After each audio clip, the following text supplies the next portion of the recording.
നിയമസഭാ തെരഞ്ഞെടുപ്പിലെ സഖ്യം സംബന്ധിച്ച് മറ്റ് പാർട്ടികളുടെ നേതാക്കളുമായി അന്തിമ ചർച്ച നടത്താനായി കേന്ദ്രമന്ത്രി അമിത്ഷാ ചെന്നൈയിലെത്തിയിരിക്കുകയാണ്.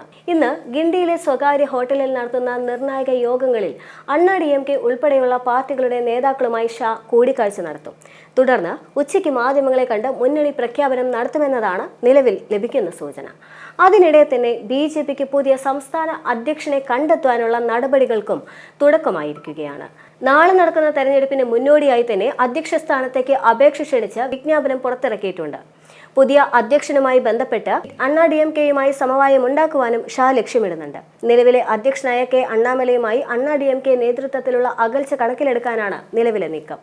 എന്നാൽ അതേസമയം തന്നെ അധ്യക്ഷ സ്ഥാനത്തേക്ക് അപേക്ഷ ക്ഷണിച്ചുള്ള വിജ്ഞാപനത്തിൽ കുറഞ്ഞത് 10 വർഷമെങ്കിലും BJP പ്രവർത്തകനായിരിക്കണമെന്ന നിബന്ധന ഉൾപ്പെടുത്തിയിട്ടുണ്ട്. അതോടെ 2017 പാർട്ടിയിലെത്തി മത്സര രംഗത്ത് സജീവമായ നൈനാർ നാഗേന്ദ്രൻ MLA ഉൾപ്പെടെയുള്ള പലരും അയോഗ്യരാകും. നിബന്ധന വിവാദമായതോടെ പാർട്ടി കേന്ദ്ര നേതൃത്വത്തിന്റെ അനുമതിയോടെ അതിൽ ഇളവ് നൽകുവാനും നിലവിൽ സാധ്യതയുണ്ട്. എന്നാൽ അണ്ണാ-DMK വിട്ട് BJPയിലെത്തിയ നൈനാറിനെ അധ്യക്ഷ സ്ഥാനത്തേക്ക് പരിഗണിക്കുന്നതിൽ RSSന് താല്പര്യമില്ല എന്നതാണ് സൂചന.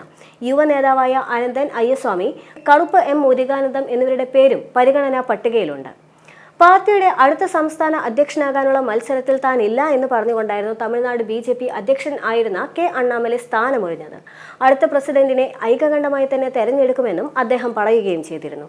പുതിയ സംസ്ഥാന പ്രസിഡന്റ് സ്ഥാനത്തേക്കുള്ള മത്സരത്തിൽ ഞാനില്ല, ഒരു തർക്കത്തിനും താൻ തയ്യാറല്ല എന്നും മത്സരത്തിനുമില്ല എന്നുമായിരുന്നു അദ്ദേഹത്തിന്റെ വാക്കുകൾ. തമിഴ്നാട് BJP പ്രസിഡന്റ് സ്ഥാനത്തേക്കുള്ള മത്സരത്തിൽ പങ്കെടുക്കുന്നുണ്ട് എന്ന് ചോദിച്ചപ്പോൾ അണ്ണാമലൈ പറഞ്ഞതായി വാർത്താ ഏജൻസിയായ ANI ആണ് ഇക്കാര്യമെല്ലാം തന്നെ റിപ്പോർട്ട് ചെയ്തിരുന്നത്. അണ്ണാ-DMKയുമായുള്ള സഖ്യ നീക്കങ്ങൾ സുഗമമാക്കുന്നതിനായി BJP കേന്ദ്ര നേതൃത്വത്തിന്റെ നിർദ്ദേശപ്രകാരമായിരുന്നു പടിയിറക്കം. അണ്ണാമലൈ പദവിയിൽ തുടർന്നു കഴിഞ്ഞാൽ സഖ്യം സാധ്യമല്ല എന്ന് അണ്ണാ-DMK ജനറൽ സെക്രട്ടറിയായ എടപ്പാടി പളനിസ്വാമി BJP ദേശീയ നേതൃത്വത്തെ അറിയിക്കുകയും ചെയ്തിരുന്നു. അണ്ണാ-DMKയുടെ ഉപാധി കേന്ദ്രമന്ത്രി അമിത്ഷാ ഡൽഹിയിലെ കൂടിക്കാഴ്ചയിൽ അണ്ണാമലയെ ബോധ്യപ്പെടുത്തുകയും ചെയ്തു. ഇതിന് പിന്നാലെയാണ് പദവിയിൽ തുടരാനില്ല എന്ന് അണ്ണാമലൈ വ്യക്തമാക്കിയത്. 2021 ജൂലൈയിലാണ് അണ്ണാമലൈ തമിഴ്നാട് BJPയുടെ അധ്യക്ഷനാകുന്നത്. AIADMK വീണ്ടും NDA സഖ്യത്തിലെത്താനുള്ള ചർച്ചകൾ പുരോഗമിക്കുന്ന സാഹചര്യത്തിൽ അണ്ണാമലൈ അധ്യക്ഷ സ്ഥാനത്ത് നിന്ന് മാറ്റുമെന്ന അഭ്യൂഹങ്ങളുണ്ടായിരുന്നു. 2026 നടക്കാനിരിക്കുന്ന തമിഴ്നാട് നിയമസഭാ തെരഞ്ഞെടുപ്പുമായി ബന്ധപ്പെട്ട് BJPയും AIADMKയും തമ്മിൽ ചർച്ചകൾ പുരോഗമിക്കുന്നതിനിടയിലാണ് അണ്ണാമലൈ രാജിസൂചന നൽകുന്നത്. AIADMK നേതാവായ എടപ്പാടി പളനിസ്വാമിയും കേന്ദ്രമന്ത്രി അമിത്ഷായും തമ്മിൽ കൂടിക്കാഴ്ച നടത്തിയതിന് പിന്നാലെ അണ്ണാമലയെ മാറ്റുമെന്ന അഭ്യൂഹം ശക്തവുമായിരുന്നു. അണ്ണാമലൈ തുടർന്നു കഴിഞ്ഞാൽ സഖ്യത്തിൽ നിന്നും പിന്മാറുമെന്ന് EPS അമിത്ഷായെ അറിയിച്ചിട്ടുണ്ടെന്നതാണ് വിവരം. 2023 അണ്ണാമലയുമായുള്ള അഭിപ്രായ ഭിന്നതയെ തുടർന്നുകൊണ്ടായിരുന്നു അണ്ണാ-DMK NDA മുന്നണി വിട്ടത്.